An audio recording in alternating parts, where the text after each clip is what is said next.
Hello, everyone, and welcome to this edition of Campus Convos. I'm your host, Denise Hinaga, and we are joined today by Janice Wright, who is the coordinator for Veteran Resources. How are you? I'm well, thank you. How are you? Good.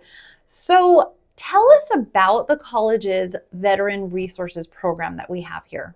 Okay, there's a lot of information to share. I do have a cheat sheet here, because I don't want to miss anything that is absolutely essential. Yeah. So the DACC Veterans Program, it is an essential asset to the success of not only the students, but to DACC. And I'll get into that around about in the end. We serve approximately 200 veteran students. I don't know if any of you are aware of that, but those are just the students utilizing their benefits. There are many more that aren't, that are just sort of in the school, but we don't have accountability, if you will, of them. So 200 veteran students that are graduating that's making an impact on our community. We don't turn any students away. Our door is always open. And we do serve as a connection to the plethora of community resources that we have that are available to veteran students. So we like to ease the transition of the veterans that are maneuvering back into the civilian environment from the military environment. It's a huge transition. Being a military spouse myself, going through 13 plus moves and about 21 years, huge transition. It's a lot of stress. Anything that someone can do to offer you a shoulder and have that ability to remove some of that stress from you and help you out and guide you, you absolutely want to take it. So that's what we're here to do. Yeah, it's learning a new city, between your moves and having to learn the resources that are offered to them, the veteran resources that are offered to them. It's so nice to have that bridge between the college and the resources here in our community. Absolutely. So why is it important to have this program offered? Well, it's important to ease the transition from the military to civilian environment because of the changes we discussed earlier. Becomes very difficult on the veteran, and if they are married with their family, their dependents, they're starting all over again, over and over. The transition can be frustrating and stressful, but we ensure the student remains on their degree path. That takes some of that stress away. We work hand in hand with the advisors here at DACC. We also work with NMSU. We have a plethora of accommodations and resources at NMSU, the MVP program, that really help us connect our students so they don't feel lost. It makes the transition from here over to NMSU a lot easier for them. We ensure the student is certified. So we take their courses, we certify them, and then that way the VA pays the correct amount of tuition, fees, base housing, stipend.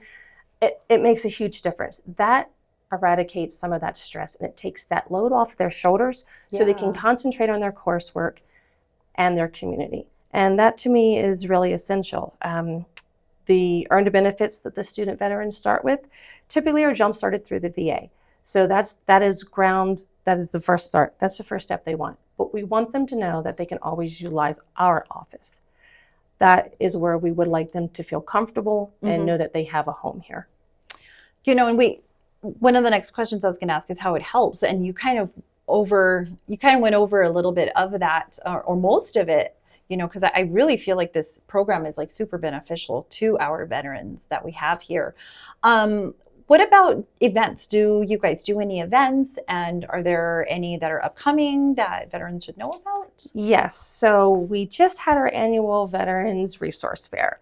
We had over 24 vendors, which is a huge deal because they were all VA specific vendors.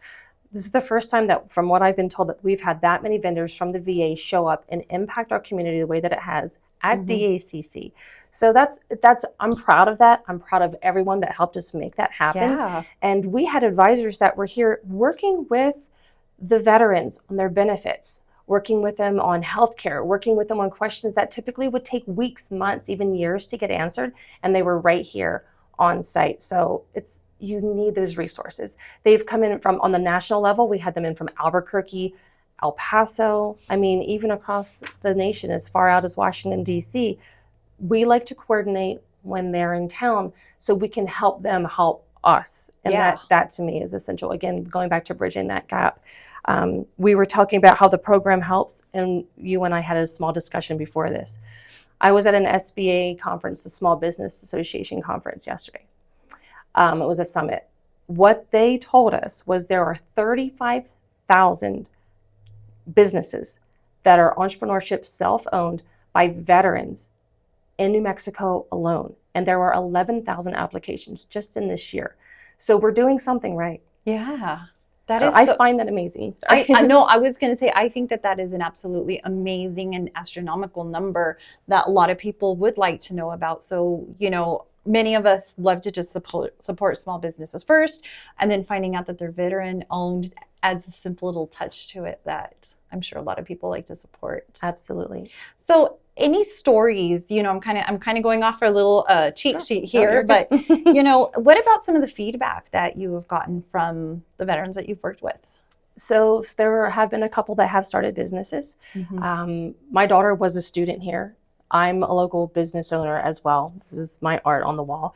I'm a local artist. So being a military spouse and having that ability and knowing that you can help other students attain their goals, and having that feedback where, hey, you're not going to believe I just did this, our work study, I just got accepted into, you know, wherever it may be, University of Connecticut. There are things we're doing here that's building that within them so they can take it with them when they continue on to the next section of their lives. And I think it's fundamental that we're seeing. Absolutely. Yeah. So if there's any veterans out there and they want to get some more information about the program, how can they do that? They want to reach us. We're over here at Student Resources Building, 2800 Sonoma Ranch Boulevard. My phone number is 575-528-7081. You can also email us at VET PROG, that's short for Veterans Program, vetprog@dacc.nmsu.edu. And also to reach the VA for your benefits, you want to call 1-888-442-4551. I want to make sure I got that correct. It's, yes, 442-4551. You want to make sure you call them. Some calls are being pinged to Eastern Standard Time Zone, so we like to say Monday through Friday, give them a call by 3 p.m. so you can reach someone that you can physically talk to. It is almost one-stop calling at this point. It used to be a huge runaround, but they have really revamped their site. So if you've been discouraged in the past, please call them, get your benefits situated, figure out what you want to do with them, come to the DACC, talk to an advisor, get a schedule, and come see us if you have any questions. And we are in room 111 in Student Resources. You worked hard for our country and to serve us, and now it's time for us to serve you. Absolutely, and we're here for them, so that's what we want them to know. Thank you, Janice, so much. It was so informative, and we're just so happy to be able to talk to you about this amazing program. It's been a pleasure. Thank you so much. Thank you. And thank you for watching this episode of Campus Convos. I'm your host, Denise LaFranco Hinaga. We'll see you again next month.